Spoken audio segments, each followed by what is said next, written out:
All right, Eric, I'm going to go over your MRI. Basically, here's where we have an issue. So this is your disc. This is the backside of your vertebrae here. So this is what we're looking at. The disc, the backside of the vertebrae, these are all bones here. And all this in here, down here, is muscle. So that's what we're looking at. Here's your spinal cord.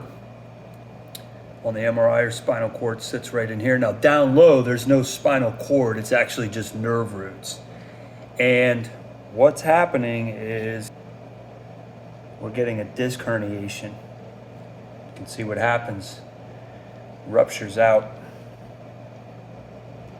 And it can impinge the nerve root.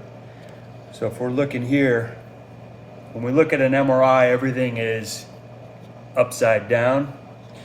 This is your right side here, and you have a herniation right here. What we should see is this opening. It should be open like this. Okay, so when we look here, this should be open. And it should have a lot of room in here for the nerve.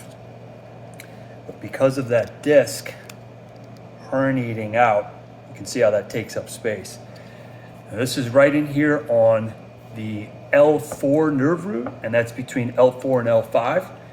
And that's explaining why you were having that right-sided leg pain. So, that tracks with what we saw. And then they also, the MRI shows us a couple things here. They talk about these Schmorl's nodes. Those are basically these indentations in the actual vertebral body. So when we look here, it's in here. And those are basically considered to be chronic repetitive fractures of the end plate. The end plate is actually the bone. Those typically happen throughout life. They allow the disc to herniate up and in. It's essentially a degenerative process, so it's part of arthritic change in the joint. And this L3 vertebrae here is slipped backwards. That's what they're calling retrolisthesis. It's slid back about 3 millimeters, which is around just about 1/4 of an inch, just a little bit less. Again, that's degenerative. That means there's a little bit of instability here. When these vertebrae shift and we get a little bit of instability, we can get this happening. So that can be a source of pain. It also can be a source of continued irritation to the joint. So that's what's been going on in the back, and makes sense why the decompression is helping, because it's helping to resorb that disc back in. When we have this situation here with the disc herniating out, and we're able to stretch